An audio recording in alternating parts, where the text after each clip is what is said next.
I am Dr. Nuzhat Parveen Khan, Associate Professor, Faculty of Law, Jamia Millia Islamia, New Delhi. Today the topic of our discussion is Jurimetrics, the science of law. The learning objective of this particular subject, Jurimetrics, is the study of science of law. It is made up of two words, juris, which means law, e-matrix, which means ecometrics. Jurimetrics is a step towards seeking new alternatives in the field of legal inquiry and is not to be treated as a science. Jurimetrics involves a strictly empirical approach to the law and examines a wide range of scientific and legal topics that are interrelated. The term Jurimetrics was coined by Lee Levenger in the year 1949, who introduced this word into legal vocabulary later on in the late 50s, and this word Jurimetrics signifies scientific investigation of legal problem. Further, as the use of computers in law practice began to revolutionize the areas of legal research in the evidence analysis, data management, the Jurimetrics gained further momentum in legal researches. In the recent years, an attempt to predict judicial behavior has also taken a mechanical turn, for which the term Jurimetrics become more appropriate. The Jurimetrics takes the form of different kind of investigations into legal phenomena by using symbolic logic, behavioral models and mechanical aids. The theme of Jurimetrics in the olden days was not to eliminate the reasons or philosophy from jurisprudence or to find out substitute for necessary values which are an intrinsic part of lawmaking.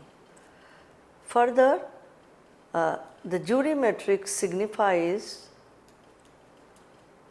the scientific investigation, especially by using electronic methodologies and by using symbolic logics. We as a law student know that law can develop only by continuously drawing new values and solutions from the life of the community, and this is achieved partly by the development of new laws and partly by the standards and principles which are implied in particular branches of law. And we also know that it is the legislature which is interested with the work of making of the law, and it is further the lawyers and the judges who are scientifically and intrinsically involved in the study of law.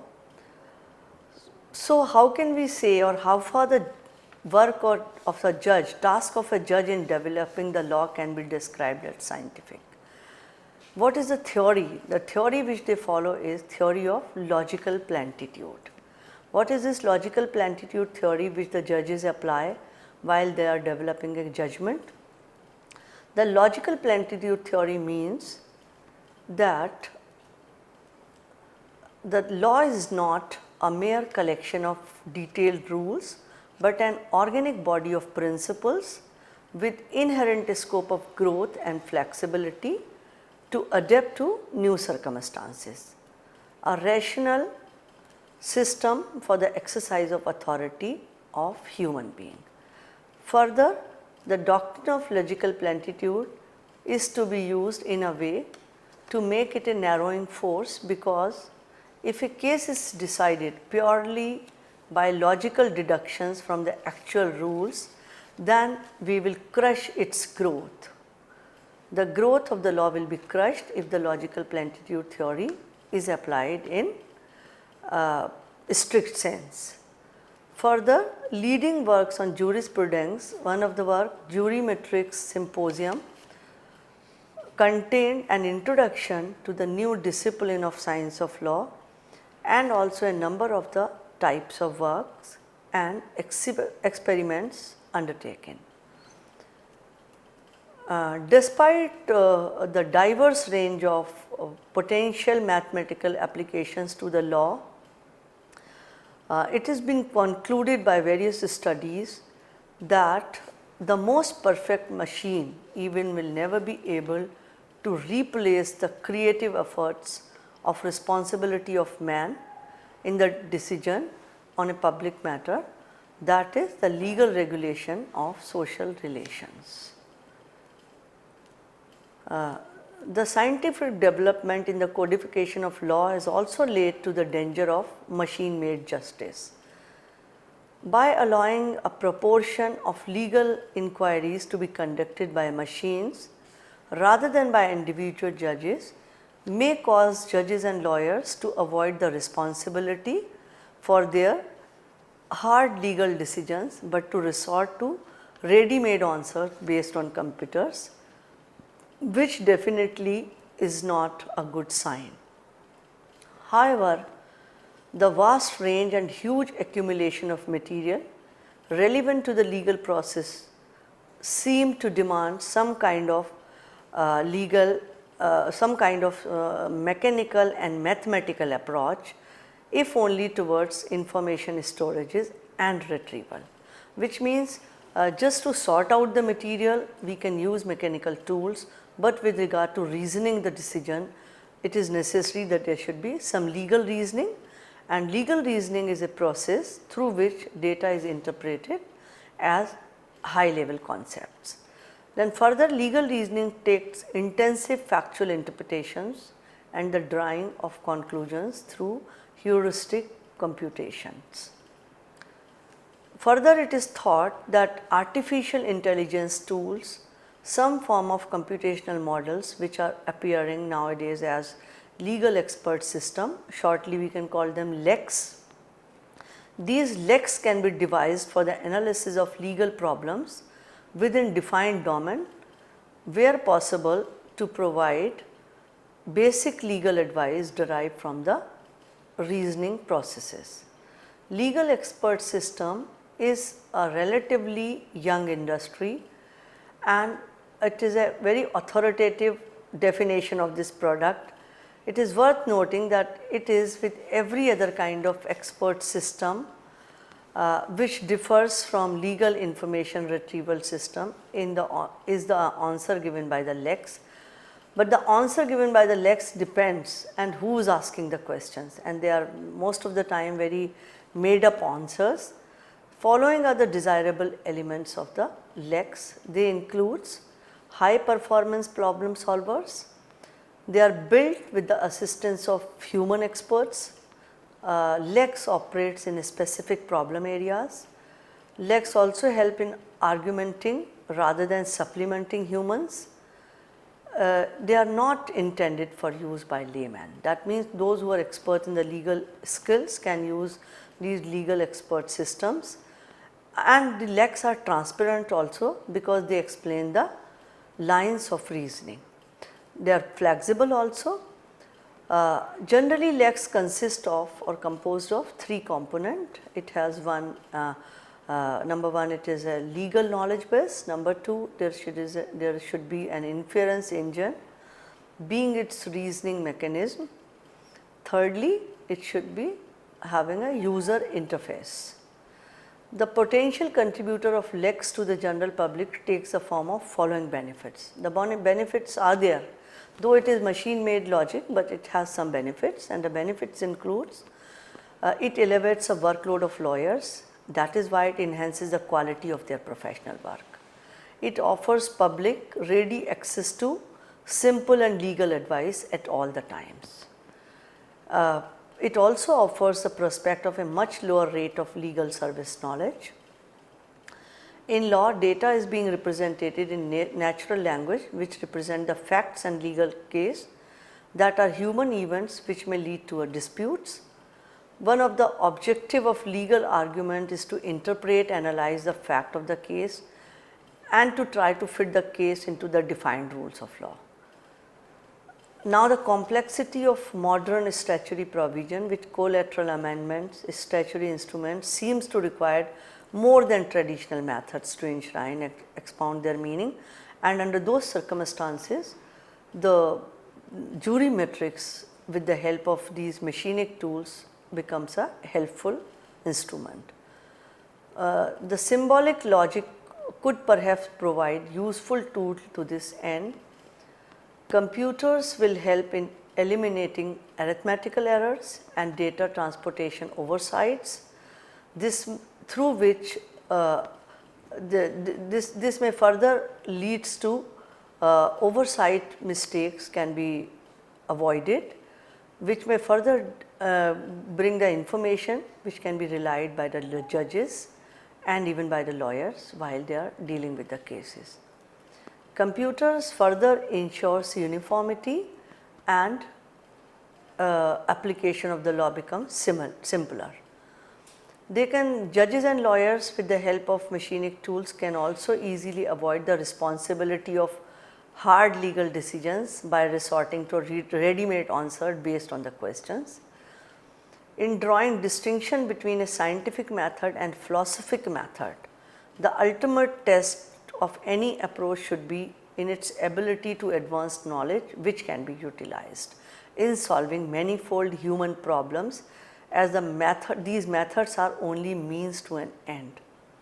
In this respect, no matter how Jurimetrics is placed, whether within or outside the boundaries of jurisprudence, the primary concern is its ability to help in understanding and investigation of legal problems.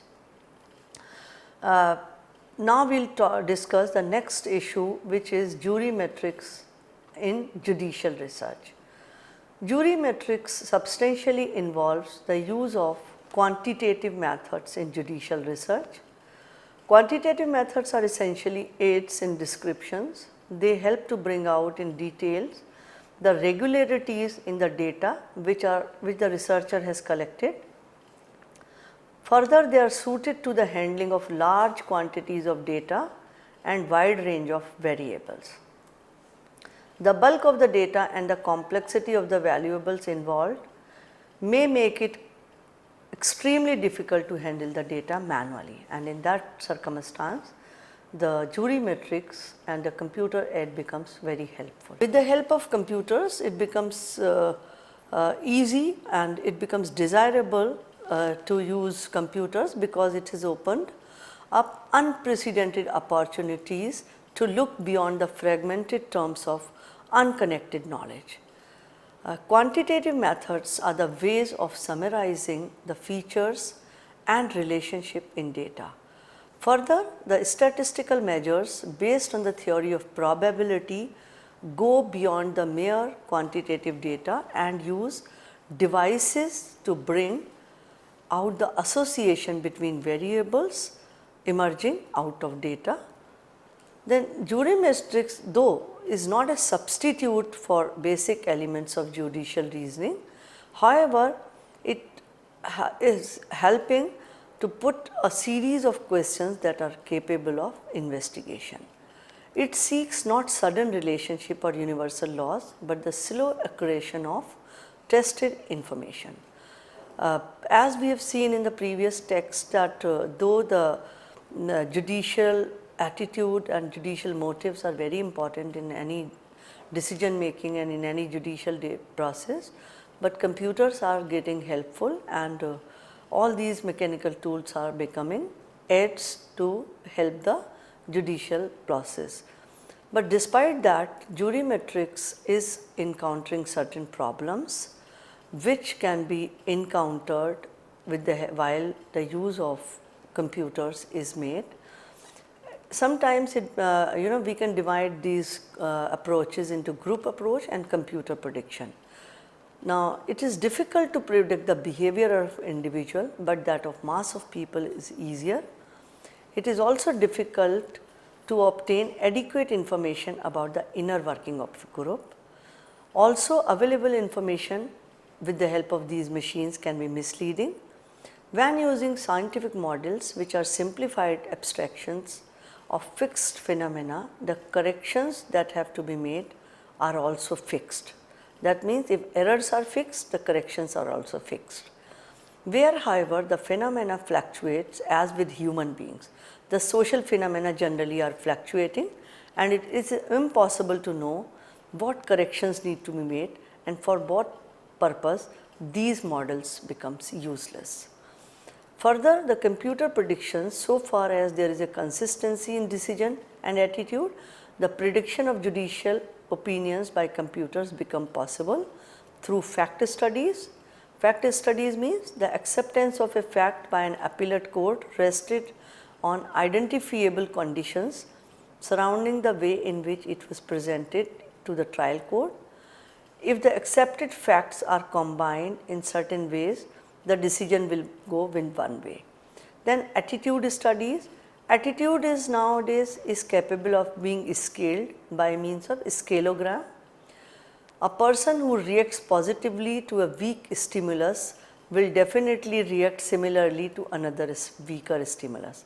If the line of cases can be made to scale in this way, a set of values can be shown to be shared by members of that court, thereby making the future behavior predictable.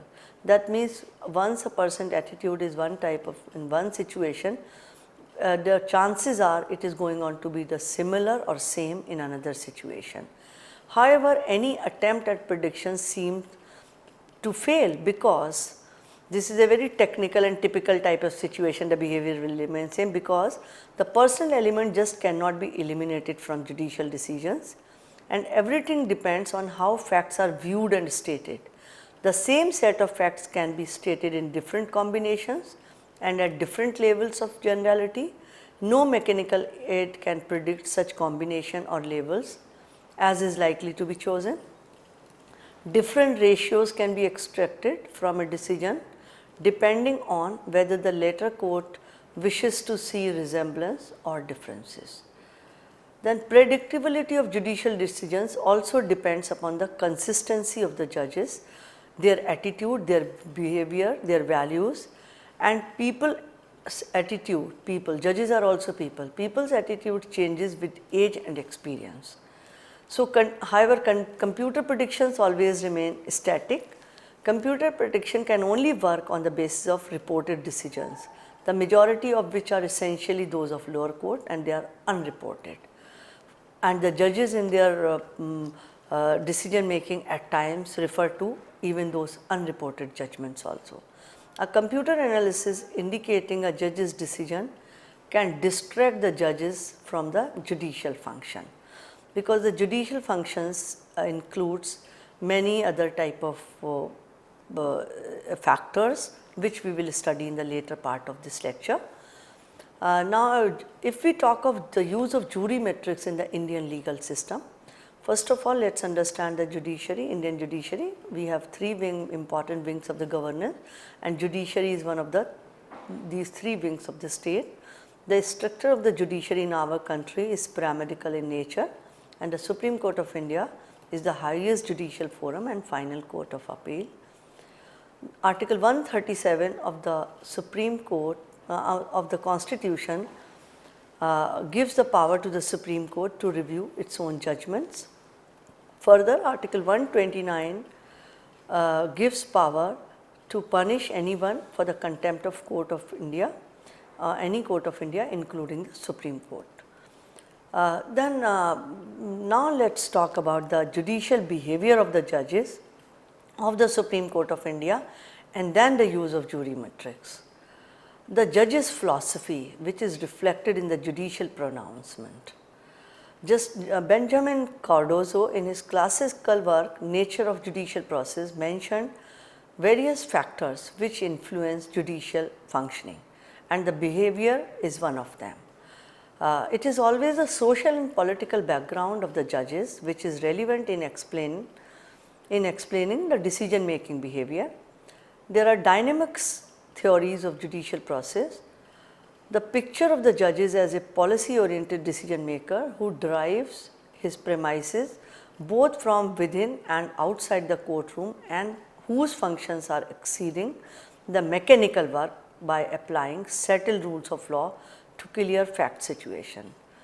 Theories does not specify the precise nature of the relationship between judge's background his experience and his judicial work, which definitely makes an important part while a judge gives a decision.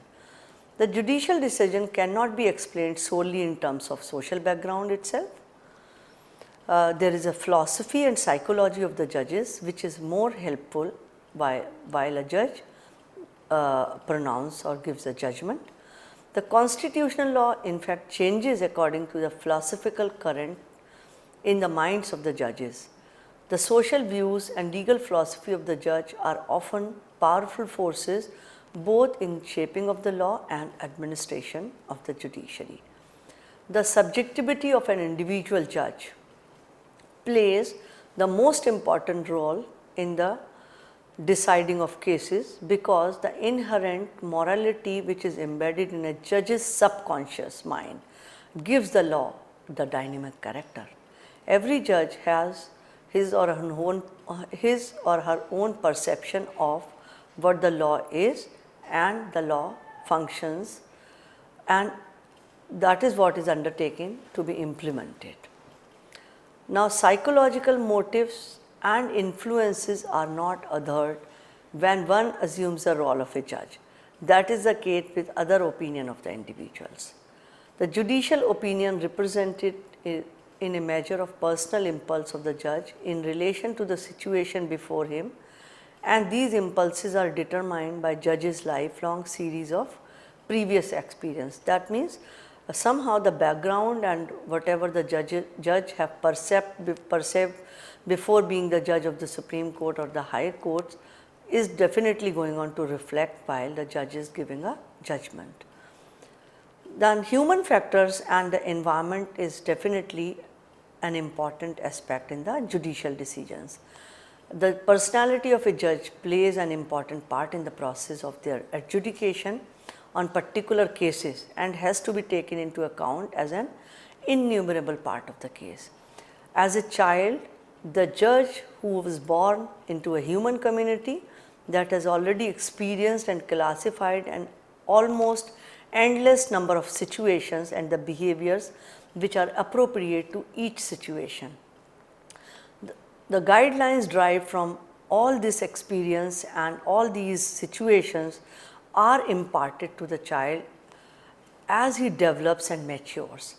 When as an adult, the judge is faced with a situation, the pre-conscious and the subconscious screening and the typing of the situation and rules of behavior occur, and this affects the person's particular personality and behavior. Because judges are also men from diversified backgrounds, while they are interpreting the constitution, they are inferring out of their experience and their ideal of the social order.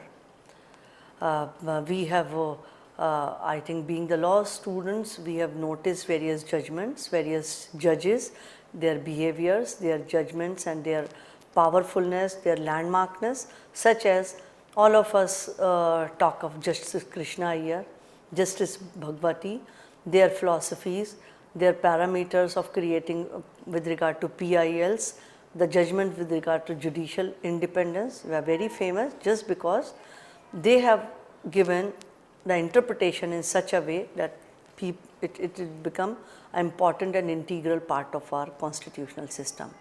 Similarly, Justice Kuldeep Singh and Justice Verma are also remembered. Justice Verma very famous for giving sexual harassment guidelines, which shows his sensitivity towards the women and the weaker sections of the society. Justice Khanna gave ADM Jabalpur judgment, despite he have to leave his race for the Chief Justice post, but he gave a very big and long judgment, a human judgment in ADM Jabalpur case. Markande Kadju for his different approach. Gyan Sudha Mishra giving a judgment in Aruna Shanbag, which is about passive euthanasia. Justice K.S. Radhakrishnan, Indra Sharma case about live-in relationship, where he stated that live-in relationship is not a sin, though it may not be socially acceptable. We also have Justice Ganguly and some other judges whose behavior have become subject matter of discussion due to some bad reasons also. The judge's participation in the decision making process gets subjected to both the formal and informal rules and practices adopted in the bench assignment activity, which is a complex phenomena. The social attitude and values, preferences of judges are reflected in the opinions they write and the vote they cast for or against a particular judgment.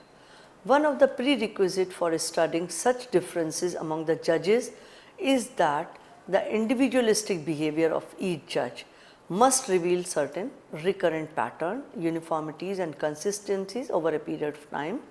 Only if the regularities are observable, the valuables sufficient to explain the observed regularities can be identified. Supreme Court of India and its judges have limited success in it because of certain reasons. One of the reasons is the short tenure of the judges, which leads to rapid turnover in the court, making it just difficult to observe their respective behavior over a reasonable period of time. However, we see the examples of recent examples of minority and majority judgment that reflects the behavior and the background of the judges. The frequent use of small panels, which consist of 2 or 3 judges, to dispose of bulk of the work of the court, ruling out any possibility of all or majority of the judgment to participate jointly and simultaneously on the decision making panels.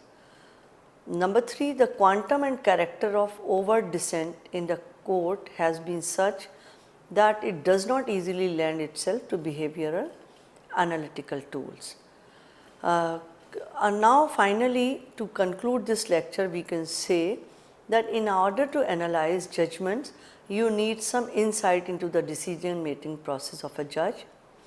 Since very little has been written by the judges themselves about the practicalities of the judgeship in modern times, there arises today an emphasis on the logic of discovery and the drawing of an analogy between the task of the judge and that of a natural scientist. Jurimetrics, the application of modern logic and computer technique to legal problems, may be useful in the analysis of facts, in the identification of ambiguities, in the syntax and perhaps in the prediction and formulation of judicial decisions. Jurimetrics does not offer any social answers. It is concerned with only investigating the structure and dimensions of all experience that are relevant to such law. Jurimetrics further have 2 dimensions: information technology and computer advanced technology, and second part, mental, physical and social background of the judges and its impact on him while deciding the cases. So finally, we can say until a time technology reaches such a high where artificial intelligence would be able to analyze with certainty the mechanism by which a judge decides a case, an inquiry into the subjectivity of the judge's discretion, it would rest with the subjective analysis of fellow humans who are subconsciously governed by their sets of social and mental background. The jurimetrics will be a true science only then.